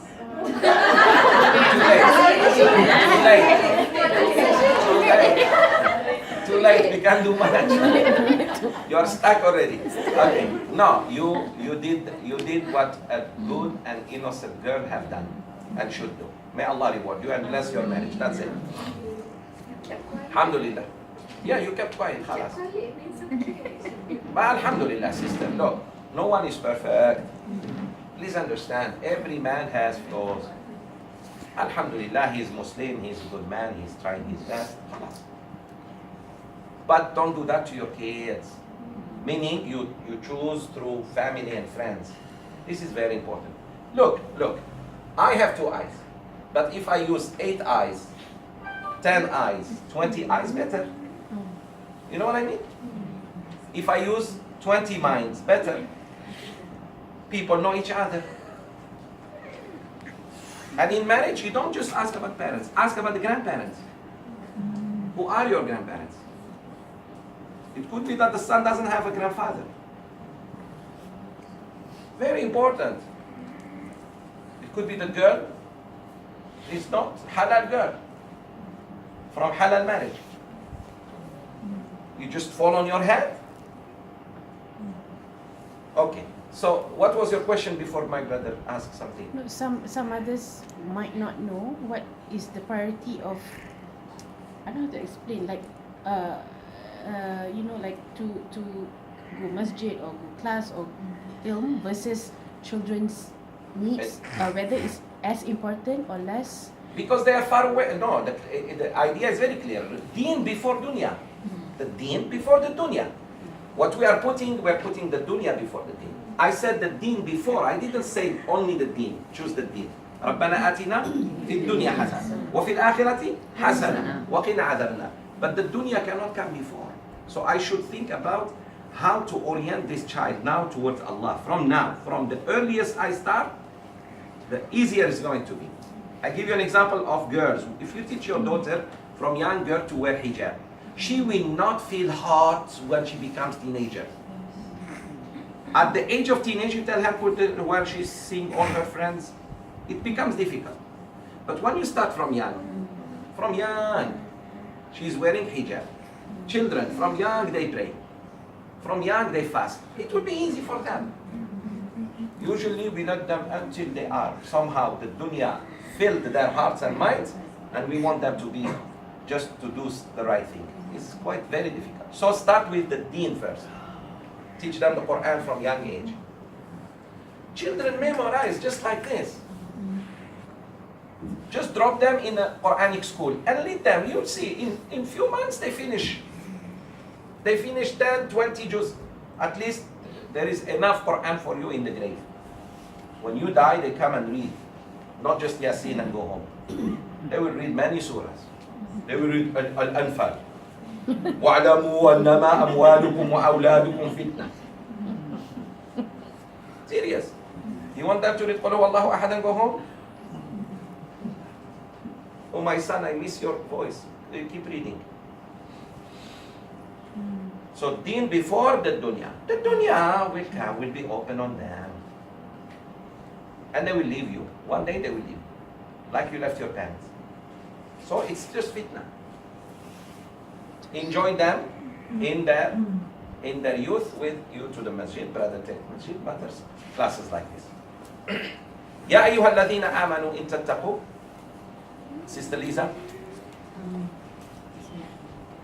Oh, you believe, if you obey and fear Allah, He will grant you Furqan, the criterion, to judge between right and wrong.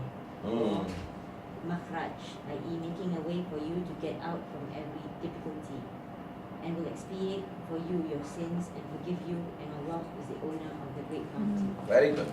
All you who believe, if you fear Allah, everything is around taqwa. If you fear Allah, Allah will make an exit for you. We saw that in Surah Al-Talaq yesterday. وَمَنْ يَتَّقِ اللَّهَ يَجْعَلْ لَهُ مَخْرَجًا. He who fears Allah, Allah will make an exit for him. For what? For all his problems. You know why sometimes we have a lot of problems and we feel we are like in prison? You cannot get out of them, especially marital problems. Because one of the spouses, or both of them, have less taqwa than the other one. The minimum taqwa is not there. They have to fear Allah first. How does it mean to fear Allah? For example, the income, sisters, brothers, the income. If your income is doubtful, you are not fearing God. If you just borrowed money from the bank and you are feeding your family, that's with riba. You have to pay it with loan, with interest. That's riba. And you're feeding your family, God forbid, fire. You are eating fire and you're feeding. You steal money from orphans and feed your children. Or you mix the money of an orphan with your money. Your income comes from, I don't know, mixed halal, haram income. Like those who have TGI Fridays and you know, those American restaurants where the liquor also is served. And say, Sheikh, they give me franchise. It's haram, brother. Go give it up. Get your capital and get rid of this. Because Allah said, in tattaqu, if you fear Allah. Fearing Allah is not just salat. You may pray and still commit all these sins. Some people think, I saw so-and-so in masjid, he must be taqwa. He is mu'min, but he's not muttaqi. Muttaqi is the one who avoids the sins. You know what I mean? When you pray, you are not avoiding sin. You are just doing wajib. When you pray in the masjid, Allahu Akbar. What you're doing, alhamdulillah, is very good, but you are not avoiding sins. Avoiding sins, for example, you cannot have a secretary who is not wearing properly. You tell her, you dress properly. You never close the door when you come to my office. Keep the door open. Don't come too close to me. You can sit there and explain to me. Don't come here and call me Abang. Abang. From Abang to Abangos. This is what's happening. This is what's happening. You sister, if you fear Allah, why are you mixing with men? Why are you going in the last 10 days of Ramadan for shopping? Mixing with all men. The last 10 days of Ramadan is for ibadah, not for shopping. I remind myself and you. Oh, that's when the baju, huruf, baju layu, soko. Huh? With the discount. Yeah, sale. You see, they don't put the sale in the beginning of Ramadan or in Sha'ban, so that they mess up the last 10 days of ibadah, where you're supposed to be in i'tikaf. Got it? They're smart. They know how to fight us. Minimize. I told you the shaitan, if he cannot stop you from worshipping Allah 100%, he doesn't want you to worship Allah. Okay. Even 20%, he's happy. Or you who believe, if you fear Allah in any form or shape, يَجْعَلْ لَكُمْ فُرْقَانًا. Allah will give you Furqan. What is Furqan? Furqan is criterion. One of the names of the Quran is Al-Furqan. There is a whole surah called Surah Furqan. You start knowing right from wrong. Umar was like that. Umar radiallahu anhu, many times he spoke, Allah agrees with him. Here is one instance. In the battle of Badr, when they took the prisoners, what did Umar say radiallahu anhu about them? Kill them. Very good. He said, let's kill them. He was right. The Quran agreed with him. Rasulullah ﷺ cried when the verses came, and he said, if there was any punishment, only Umar would have been saved. Umar said, let's kill them. We don't take prisoners. Ya Rasulullah, they came to kill us. Let's kill them. The Prophet ﷺ, out of his mercy, he thought this is a what you call it, a strong opinion. He took the opinion of Abu Bakr as-Siddiq, which is radiallahu anhu, let's take them as prisoners and ransom them, or let them teach few Sahaba how to write and read, and let them go. Which Rasulullah ﷺ liked this opinion, but he could not have done that until Allah decides. So the Prophet ﷺ was reprimanded for making decision before Allah. His Prophet was reprimanded. How about you and me? Never talk before God. He talks. We listen, we wait. The second opinion is when he told his wives. One day he came to visit his daughter, who was one of the wives of the Prophet ﷺ, Hafsa. And he found them, he heard noise. Like he's walking. And all his wives were together. 9 wives together. Oh my God. Bring 2 Malay wives. World War III. Do you know when some women know that their husband got married? When he dies. 2 women come start crying. Hey, who is this lady? He left a time bomb. She's crying, she's crying. Who are you? Who are you? I am his. Oh, Allahu Akbar. Nice to meet you. Now they become friends because he died. Takbir. No, that is haram. Anyways, 9 wives came one day and they quarreled among themselves. They came together. They give him hard time. When Umar radiallahu anhu walked in, they all quiet. Subhanallah. He heard Nahaba. When people see him, fear him. Even Sahaba fear him. Even Muslims fear him. He was like that. He was given that charisma. Subhanallah. He was tall. This cannot. He has to bend to come in. But he was tall and big. He had red beard. His beard was reddish. So mashallah, he was Umar. May Allah be pleased with him. When he walks in to see his daughter, he sensed like he see it in the face of Rasulullah ﷺ. Because the Prophet says, when he gets angry, look what happens to him. His face turns red and his veins are seen here. That's it. That's the maximum. He doesn't break the plates and shout and yell.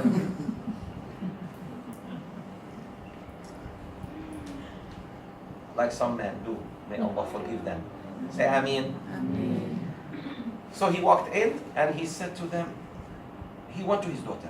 His daughter, now she was one of those who gave him hard time. She runs behind her husband to protect her. The Prophet, because he knows he can't come near the Prophet. So now she was giving hard time to her husband. Now the father came, she runs behind her husband. Look, subhanAllah. Which shows that your wives love you even when you fight. Just be nice. Fair. he asked her, because this is her daughter, what happened? Why is the Prophet ﷺ like this? SubhanAllah. Where in the world the son-in-law comes with his, father-in-law comes with his son-in-law? Usually you always take the side of your son or daughter. Not in the case of Rasulullah. He was his father-in-law. He threatened his daughter. She came and hid behind Rasulullah. The Prophet said, no, it's just small issue. Then Umar said to them, all of them, he looked at them and he said, if you don't stop bothering the Prophet, sallallahu alaihi wasallam, Allah will replace you with better women, more beautiful than you, virgins. He just to make them upset. That most of you already married women. You already have been married. And Rasulullah ﷺ did favor to you by marrying you. The only one was Aisha, who had never been married before. There's something about the Prophet ﷺ. When a man wants to remarry, he does the opposite. He wants younger one who has never been married. That too 3, about to die, looking for. He is 80, looking for 18. Thinking that marrying 18 will bring him youth. Will bring you only troubles. Take your money. At least you're old, that she can't run because she's old. This one, Hussein Bolt, she takes the money and you never see her again. Like bear. For anyone who's thinking about young one. Astaghfirullah, what am I? Yeah, it's true. It's the truth. Imagine an 80 years old man trying to catch an 18 years old girl. Never. Catch me if you can. True. It's happening. I know people who are like that. And most of them get married where? Golf club. Oh, careful. When your husband go to play golf, you be careful. Don't play with them golf to spoil everything. Then Allah subhanahu wa ta'ala revealed Surah Al-Tahrim. That yes, if you don't stop giving him hard time, Allah will exchange you with better women. More beautiful than you, more elegant, more, subhanAllah. Exactly as Umar said. So does that apply to him, SAW, or to all men? No, to all men, but I'm talking about, not the number. The number is only to Rasulullah, the number of women. But yes, when a woman keeps nagging, what do you think the husband will do? When she is wrong, when he is wrong and she nags, she has some right. We're talking about when a man provides, he's good, he goes to the masjid, work, and he's a good man, but I don't know, she's not happy, I don't know, she wants Shah Rukh Khan. It's not Shah Rukh Khan, your husband. Your husband is Ahmad bin Mazlan. That's who he is. La ilaha illallah. No, serious. Some ladies watch too. This is what happens to you because of TV. You watch so many movies, you start thinking, why my husband is not like that actor? You two brothers, serious. You keep looking at why my wife is not like that. That is an actress, man. Everything is act. Reality is different. Yeah. So, I am saying, I answered that question. I hope so. So the Furqan, Allah gives you Furqan, a criterion. With it, you know what is right, what is wrong. Even, subhanAllah, if you may lack some knowledge about Sharia, but you know certain things are wrong. You just cannot do that. You don't need an ayah or hadith. Allah will give you the Furqan. And then what he said, وَيُكَفِّرْ عَنْكُمْ سَيِّئَاتِكُمْ. Then he will erase all your sins. وَيَغْفِرْ لَكُمْ. What's the difference between يُكَفِّرْ عَنْكُمْ سَيِّئَاتِكُمْ and forgives you? يُكَفِّرْ عَنْكُمْ سَيِّئَاتِكُمْ, it means he expiates the sins. Forgive you, he gives you better deal, a better deeds for the bad deed. For example, you lied. After you made tawbah, Allah not only erased the lie, but He writes you as if you spoke the truth. To this extent, Allah is so merciful. Sisters and brothers, you come Yawm al-Qiyamah because of sincere tawbah. Not only He erased your sins, but He, subhanAllah, has turned the bad deeds to good deeds. Wow. I'll give you an example. A person may eat Ramadan, na'udhu billah. Before, he was in Jahiliyyah. He was eating Ramadan, not respecting Ramadan. Then he made sincere tawbah to Allah, and from now on until he dies, he or she is very good Muslim. The days you ate Ramadan, Allah will write them as if you fasted Ramadan. What? Ya Allah, not only you have forgiven me, but you are even giving me pahala for the things that I should have done? Yes. He is generous. You deserve 50 ringgit, He gives you 500. Allah is like that. He's generous. Subhanahu wa ta'ala. So don't mess up with someone who is generous. Don't lose generous people. Don't make them upset. Wallahu dhul fadlil azim. And Allah subhanahu wa ta'ala is the owner of the great bounty. Meaning He can give you even more. Not just He expiates your sins and give you good deeds. He will give you more pahala yawm al-qiyamah and more reward. What is waiting for you, my sisters and brothers? Just pass by a nice house. Pass by a nice house that has some flowers, some this, nice garden, nice swimming pool. It's very soothing to the eye. How about if it is yours and it's a palace? And remember, the fans, the break of gold, bar of gold, bar of silver, bar of gold, silver. That is the outside. So what is the inside? Allahu Akbar. Sister Farina? And remember when the disbelievers plotted against you, O Muhammad sallallahu alaihi wasallam, to imprison you or to kill you or to get you out from your home, that is Makkah. They were plotting and Allah too was planning, and Allah is the best of the planners. Allahu Akbar. Allahu Akbar. This ayah is speaking to each and every one of us. There are sure people plotting against your position, my brother Izzuddin, my brother Junaid. Junaid is Junaid. He's a great alim. Sister Rosita. Judin. Why I said Junaid? Takbir. Judin. Judin is that from the Mount of Judi, where the Ark of Sayyidina Nuh alayhi salam landed. Wallahu a'lam. Anyways, I just remembered Imam Junaid. Imam Junaid is one of the greatest alim. He was tabi'i, student of Abdullah bin Abbas radiyallahu anhuma. Junaid al-Salik. Okay. وَإِذْ يَمْكُرُ بِكَ الَّذِينَ كَفَرُوا. There are people plotting against you. There are people who are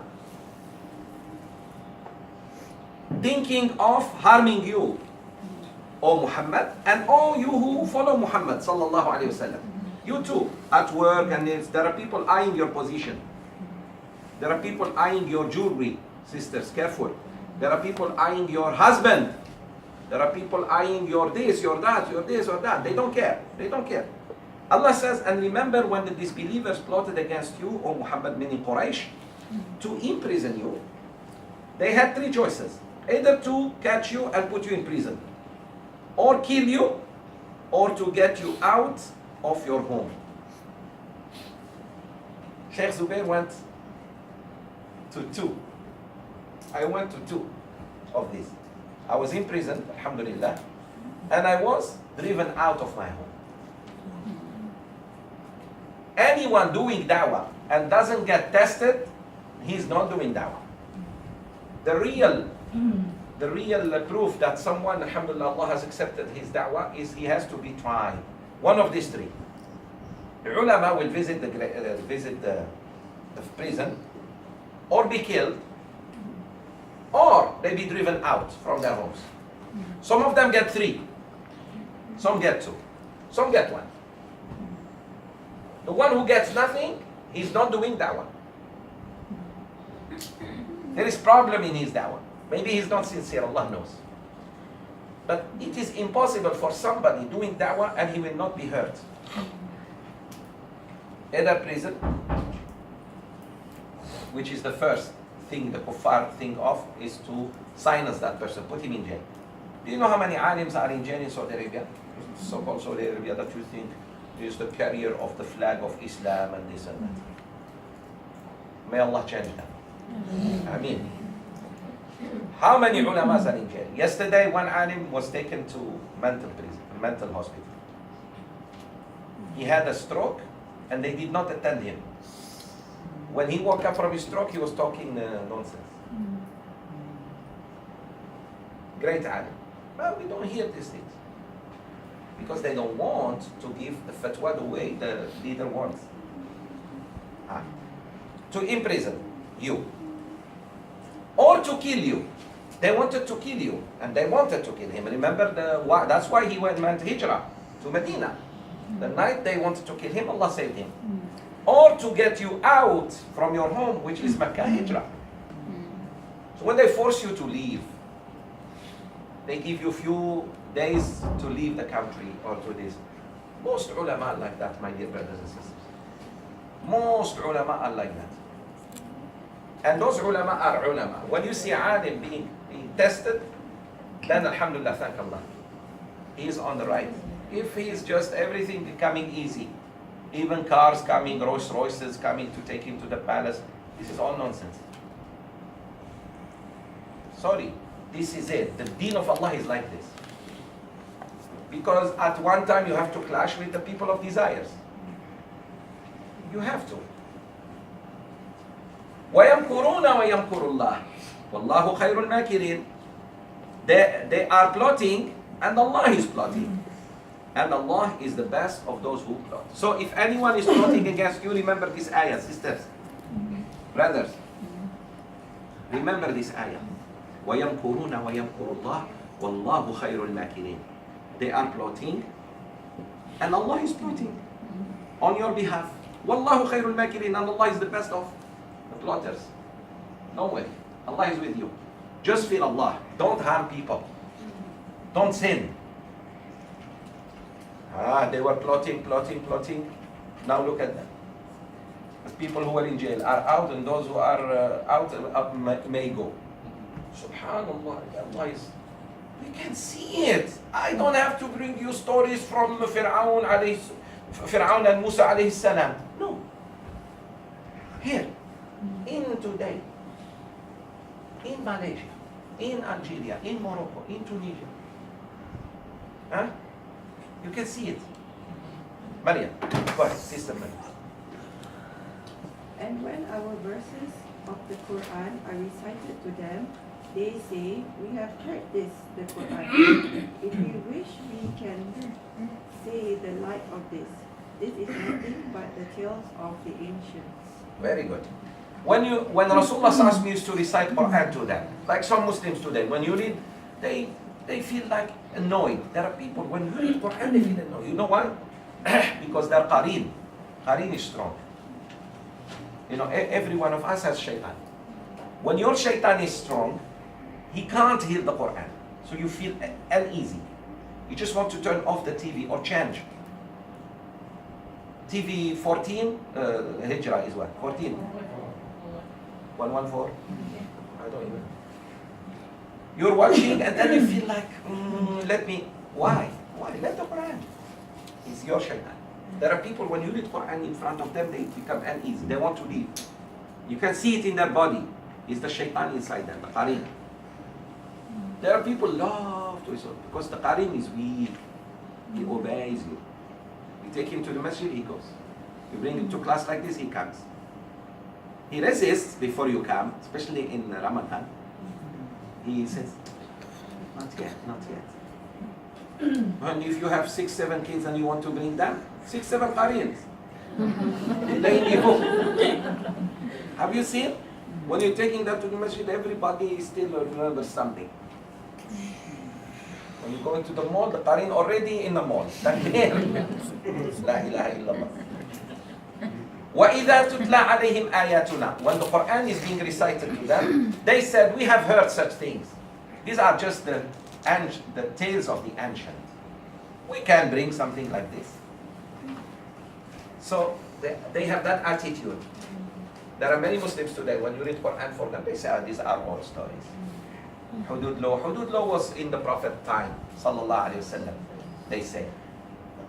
Now it's not applicable. It's tales of the ancient, La ilaha illallah. If tomorrow America start implementing hudud, they say, yeah, okay, because it came from your masters. My master is Allah. And I never doubted him. وَإِذْ قَالُوا, Sister Ida.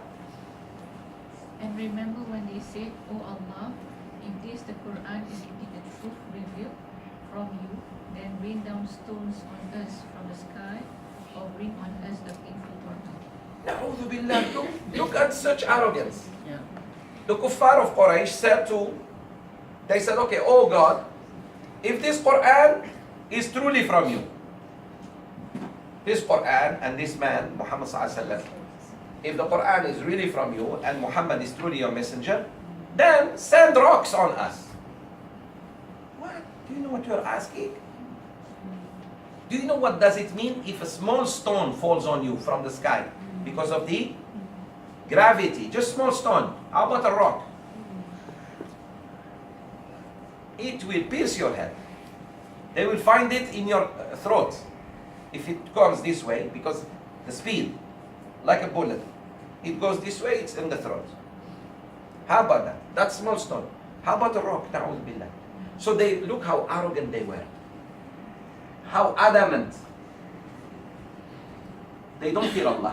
If it's true, send rocks on us, or send us any severe punishment in dunya.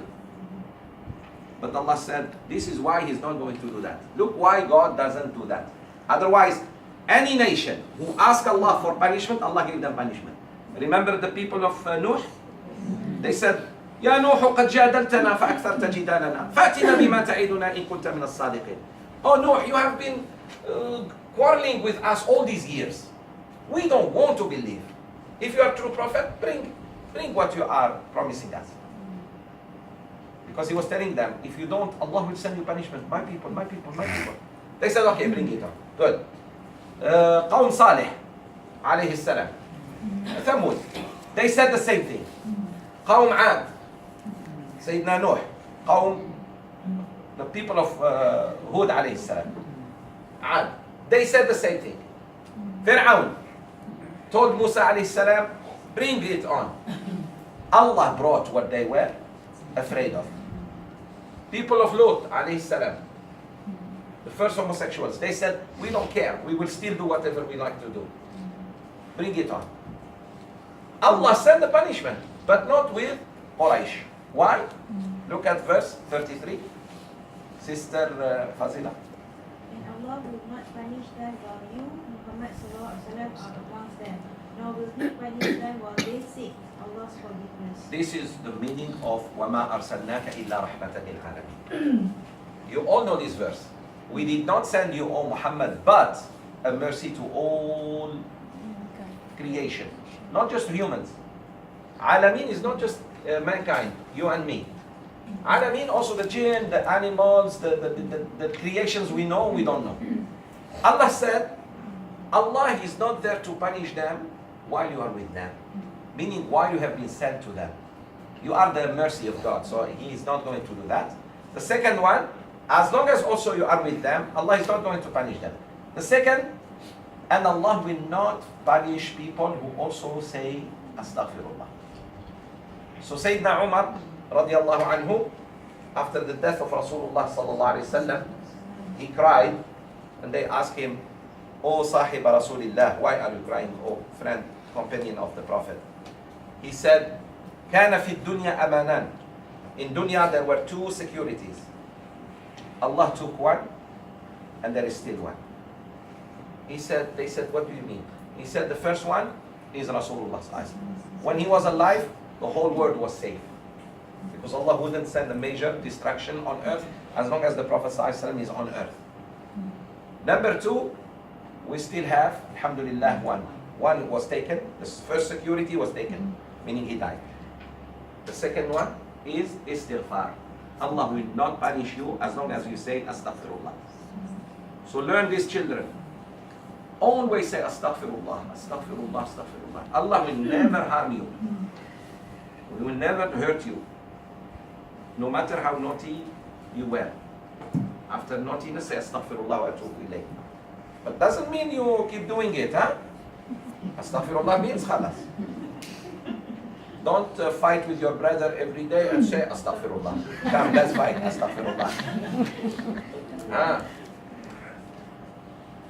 Your sister is, leave her alone. Astaghfirullah. Punch her, astaghfirullah. No. So istighfar means you sincerely apologize to Allah Azza wa Jalla. Allah will not punish you. So this is given to the ummah of Rasulullah sallallahu alayhi wa sallam. My sister? Nora. 34. And why should not Allah punish them while they stop men from Al-Masjid Al-Haram and they are not its rivals? Allahu Akbar. This is for Saudis. Go ahead. None can be its guardian except Al-Mu'aqqun. See verses 222, but most of them know not. This ayah, I always show it to the Saudi government. I say you have no right to guard the Masjid al-Haram because Allah says the muttaqun. You're not muttaqun. Look at what you do.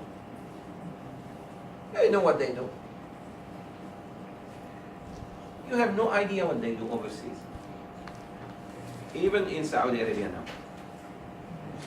There are some videos of so-called prince and princesses. Wallahi al-azim, you be ashamed of yourself. Na'udhu billah, what they wear and how they behave and what you speak. Where in the world you have seen someone taking 6 golden cars, plated with gold? The last one is a Bugatti, the last one. And he is just 25 years old. And when he's in Spain with 6 cars. He rents a whole hotel. And people want just to take photo with his car. There are 6 cars. Today he will drive this one. Tomorrow he will drive. And when you see how he's taking photos with women who are not wearing properly, yeah. And then you tell me these are the people who will be the guardians of the Masjid al-Haram. Here is Allah says, and why should not Allah punish them while they hinder man from al-Masjid al-Haram? Aren't they now hindering men or not? Yes, the Qataris. They stopped the Qataris from going to. They stopped them. Do you know that? You cannot go to Hajj or Umrah if you are Qatari. Who gave you that right? Politically, you may have problem with another country, but you cannot stop them from coming to the house of Allah. Even Hajj. Even Hajj. There is a ban for the 2nd year. No Qatari can go to Hajj. Oh, what is this? They're coming to Allah's house, not to your house. If they're coming to your palace, tell them I don't want you. And then you want Allah to, that's why. So they were hindering the Sahaba from going to Masjid al-Haram. Remember Sulh Hudaybiyah? When the Prophet wanted the Umrah and they chased him out? Allah said, why not? Why not Allah punish them when they are hindering other men? You know, now selective. You can come, you come. Who are you? This is the house of God. And the guardians of the Masjid al-Haram should be pious ones, not the filthiest one among the Muslims. This is very important. Very important in Islam. Mecca and Medina and Jerusalem belong to all Muslims. They don't belong to Malays, nor the Algerians, nor the Saudis, nor the Iranians, nor anyone. All Muslims have a right. This is the first thing we need to fix. Mecca, Medina, and Jerusalem. They should be all in the hands of a Muslim, like in the hand of OIC, not in one country. Although OIC is just OIC. معلش, we fix it. Organization of Islamic Conference or countries. So you see the ayah what Allah says, that who should be the guardian of Masjid al-Aqsa and Masjid al-Haram. And why should not Allah punish them while they hinder man from al-Masjid al-Haram? Meaning that's enough for Allah to punish them. Just when you hinder any Muslim from coming to do tawaf in the house of Allah and then go. He's coming to have Hajj or Umrah and go home. Especially Qataris, very wealthy, they don't have to stay in your home. It's not like, I don't know, poor Somali running to Mecca and stay in Mecca, work there, underground. No. And they are not its guardians. The Quran said, the Meccans, these people are not the guardians of Al-Masjid al-Haram. They should not be. None can be its guardian except Al-Muttaqun. SubhanAllah, why we don't use this ayah? Except Al-Muttaqun. Al-Muttaqun are well-known people who stay away from haram. See how much they drink. See how much they... How many of you know there is one prince who died out of a huge shot of Viagra? He took 3 pills. In his 70s. What is this? London. He died in London and they brought, but you don't hear this news. But most of them know not. But the majority of people, including you and me, Muslims, don't know this rule. Don't know this rule. That those guardians of Al-Masjid al-Haram, Masjid al-Nabawi, and Masjid al-Aqsa should be the most pious amongst us. Not anybody. Meaning the ulama should decide. Yes. During the late days of Rasulullah and the years after that, who were the guardian of Masjid? Bani Shayba. There was Quraysh has 7 big families. One of the families called Bani Shayba. Until today. No. They have just the key. Today they have only the key. They still keep the... Yeah, they still keep the key.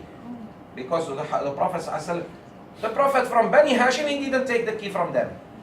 The Prophet ﷺ is even, wa alaikum salam, is even better in terms of honor and still didn't take from Bani Shayba. He said Bani Shayba should keep the key.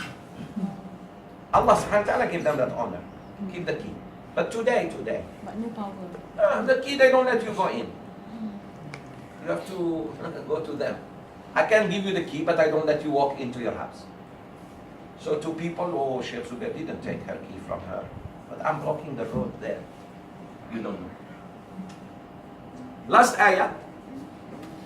Sister Zalina, go ahead.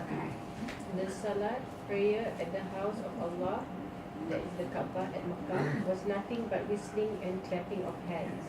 Therefore, taste the punishment because you used to disbelieve. What was the tawaf and the salat of the non-Muslims around the Kaaba before Rasulullah ﷺ went and took Mecca once for all and established the Hajj the way we know it? Look at me. They used to come, tribes from all over Arabia. They come to Medina, to Mecca, which was the biggest city for the Arabs. They take off their clothes, naked like their mothers gave them birth. Men and women. And then they turn around the Kaaba, whistling and clapping. Look at me. Whatever whistling they used to make. When they finish, they put on their clothes, they buy their commodities and then leave. This was the Hajj.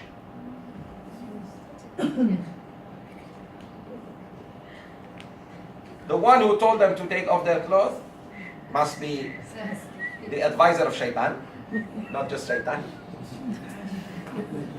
Where in the world you have to take off your clothes to do ibadah? Yes, you see now what's happening today in the West of people taking off their clothes is from Shaitan. In Islam, subhanAllah, we do ihram. You even cover yourself in a better and humble way. If you are a king, you wear ihram. If you are janitor, you wear ihram. No clapping, no whistling. This is why I keep telling you, whistling and clapping are not right. And only women should clap. Most of us, when we are invited to a big lecture, we do like this. We should not. I don't do, by the way. Most of the time you see me like this. I don't clap for anyone, alhamdulillah. But I may say Allahu Akbar when I like something. Isn't that better? At least I got 30 hasanat. Mahadir say something good, say Allahu Akbar. Why? Should be takbir, Allahu Akbar, khalas. Women clap when? Salat. When a man makes mistake, his wife does. If he doesn't know, he thinks she's like, wow, bravo. He doesn't even know. He said, did I do good? You did worse. Oh, you were clapping the whole salat. I was correcting you. وَمَا صَلَاتُهُمْ عِنْدَ الْبَيْتِ إِلَّا مُكَاءً وَتَصْدِيًّا. Here is my proof that clapping and whistling is haram. Muslims shouldn't whistle. And unless you are, for example, you're something very important, war, jihad, but just whistle, like you walk and whistle. Shaitan comes. They love the whistling, the jinn. They follow you, especially at night. Don't make dhikr. Subhanallah, Allahu Akbar, astaghfirullah. And the more fear you have, the louder you should go. Allahu Akbar. Subhanallah. فَذُوقُوا الْعَذَابَ بِمَا كُنْتُمْ تَكْفُرُونَ. Allah said, therefore taste the punishment because you used to disbelieve. You used to disbelieve. So Allah will say, Yawm al-Qiyamah, you used to disbelieve. You came to the house of God. While Allah says, cover your awrah, you are removing all the clothes in His house, around the Kaaba. What jahil is this? May Allah save us. May Allah bless all my dear brothers and sisters. May Allah subhanahu wa ta'ala give peace and security and harmony to all of you. May Allah make you happy. May Allah remove your sadness and replace it with happiness. May Allah bring so much joy to you and to your loved ones in this month of Ramadan. And please, one nasiha to myself and to my brothers and sisters. Look, no matter what happens to you, you stay positive. You must stay positive. Otherwise, you are going to bend badly. Things might not go the way you like it. It's okay, it's trial. Say, Ya Rab, I will be out of this with your help. Ya Rab, be with me. That's all. And move on with your life. Good or bad, one day you will be under the ground. Why are you so much into... And don't despair from the mercy of Allah. I told you this. And remember, whatever is happening to you is for a good reason. It's a good reason. Let's say you have an argument with your spouse. There is some good. It's just you don't see it. Sheikh, what is there good? You work it out. Sit down and talk. Business not doing well. It's down. It's okay, alhamdulillah. Just say, at least I have business. I still have some money to eat and drink. Don't be like, no, I'm not making my target. I'm not meeting my target. I'm not making like I used to. Life up and down. Life is like this. You are down, no problem. You will go up, inshallah. Okay? Ya Allah, make us among those who listen to the speech and follow the best out of it, which is the Quran. Ya Allah, forgive us, forgive our parents. Ya Allah, make it easy for our sons and daughters to pass their exams and to do good during their exams. Ya Allah, reward the parents for raising their children the best they could. Ya Allah, make our children obedient to you, to your Prophet, and to us. Ya Allah, make our sisters and brothers happy with each other. And if Allah is going to take anything from your sisters and brothers, or has taken already something, we know He is going to give something better. For sure, for sure. There is no doubt. That's how you should be, this mentality. See how I'm talking? That's how you should be. Then Allah Azza wa Jal give you according to what you think of Him. أَنَا عِنْدَ حُسْنِ ظَنِّي عَبْدِي بِي. Allah says, I will be exactly as my servant thinks of me. So think good, Allah will be good to you. You think he doesn't help you, he will not help you. Okay? ربنا آتنا في الدنيا حسنة وفي الآخرة حسنة وقنا عذاب النار وصلى الله وسلم وبارك على سيدنا محمد وآله وصحبه أجمعين. Of course, I don't forget to make special dua for brother Zaki and sister Shamim. May Allah reward them for opening their home. To me, they are like Al-Arqam, Ibn Al-Arqam and his wife. May Allah be pleased with them. They were great Sahaba. They offered the house to Rasulullah ﷺ to teach. So remember this man called Al-Arqam. You remember Jama'atul Arqam, the group of Arqam. No. And they were good people, honestly. I don't know why they went after them. Allah knows. They could have done something, but they were just doing business, I remember, and many more than one, that's all. ربنا آتنا في الدنيا حسنة وفي الآخرة حسنة وقنا عذاب النار. السلام عليكم. Do you remember that? Do you remember that? Here in